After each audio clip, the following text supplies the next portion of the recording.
like the hadith on rubbing the hands over one's face after making dua. Now the hadith is there.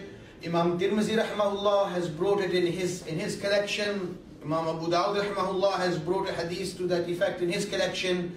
Ibn Majah rahimahullah has brought it in his collection. Musannif Abdul Razak, it's in there as well. Imam Abdul Razak, who was one of the teachers of Imam Ahmad bin Hanbal, who in turn was one of the shuyukhs of Imam Bukhari. And in Bukhari, there are only about 30 narrations which are known as thalathiyat. Only about 20 narrations, which are known as thalathiyat, with a chain less than 3 links or less. And in Musannif Abdul Razak, the compilation of Imam Abdul Razak, there are many hundreds of hadiths which are thalathiyat, with a chain of 3 links. Now, some people regard this as a total bid'ah. And many times you will see people, mashallah, when they make dua, they raise their hands and they supplicate to Allah. And when they want to complete their dua, they don't rub their hands on their face like this, but rather they sometimes turn their hands upside down or just put their hands down, and they think that is sunnah. It does not make mention of such a practice in any hadith, whereas on the contrary, it makes ample mention that one should rub his hands upon his face after dua. Now dua, as it says in hadith, ad-du'a bukhul ibadah. Dua is the gist and cream of all prayer. And in another hadith it says, ad-du'a huwa al-ibadah. That dua is ibadah. And as most ibadats, there is a beginning and an end. When we begin our salat, we begin with takbir and end our salat with taslim. Fasting, we begin our fast with suhoor and end with iftar. We begin Ramadan by sighting the moon, and we make Eid by sighting the moon. We prepare for Hajj with ihram and talbiyah, and Hajj is brought to a completion by tawaful wida. Similarly, dua is begun with praise to Allah, raising one's hand, and when one has completed the dua, it's ended by rubbing one's hands on his face. And this is what the Prophet ﷺ recommended, and this is what's been reported in many ahadith. As Umar radiallahu ta'ala, he is reported according to Imam Tirmidhi rahimahullah, and Ibn Hajar Asqalani has authenticated it and considered it to be a hasan, a good hadith. But unfortunately in many circles this is considered as totally da'if, and people do the opposite of what is mentioned in hadith. So such people, they call themselves, followers of authentic hadith or hadith of the Prophet ﷺ, but in fact they do the opposite to what is mentioned in hadith. And yet they have the nerve to accuse people of the likes of Imam Abu Hanifa rahimahullah, who used to think that even a da'if hadith is better than no hadith. People say he used to make qiyas of the wrong type in the wrong place. But Imam Abu Hanifa rahimahullah gives a preference to even weak hadith over his own opinion.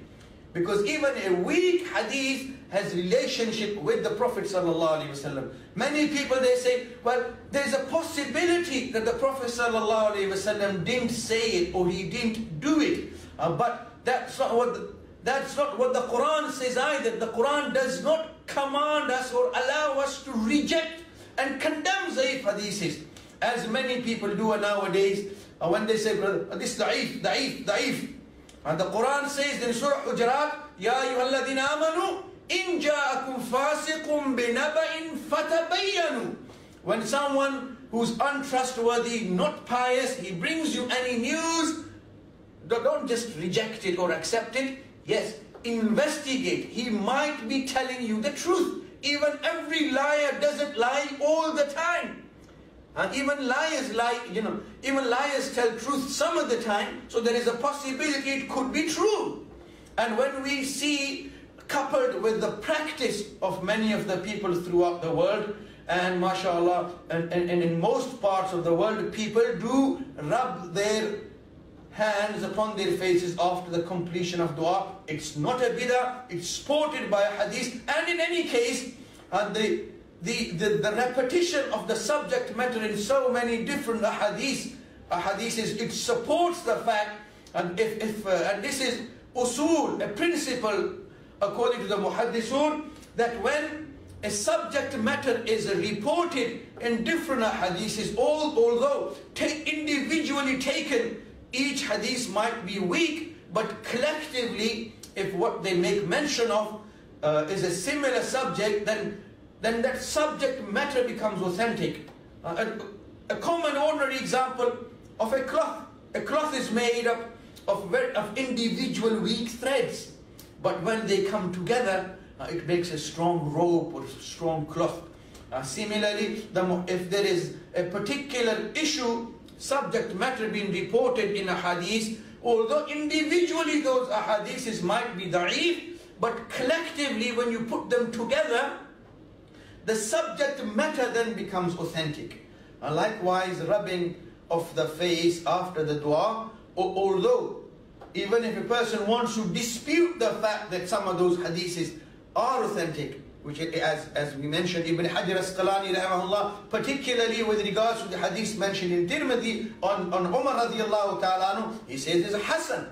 And Imam Abu Dawud rahimahullah in his Sunan has brought two hadiths with regards to rubbing with regards to rubbing hands on the face. One he says particularly is da'if, but other one he remains silent upon. And this is accepted amongst ulama, that when Imam Abu Dawud makes mention of a hadith and doesn't say anything, criticizes its sanad, then that sanad is acceptable. Ibn Majah rahimahullah similarly has brought a hadith to the effect. Musannif Imam Abdul Razak in his Musannif has also brought a hadith which suggests we should rub our hands on the faces. So to say it's bid'ah is really going a bit too far.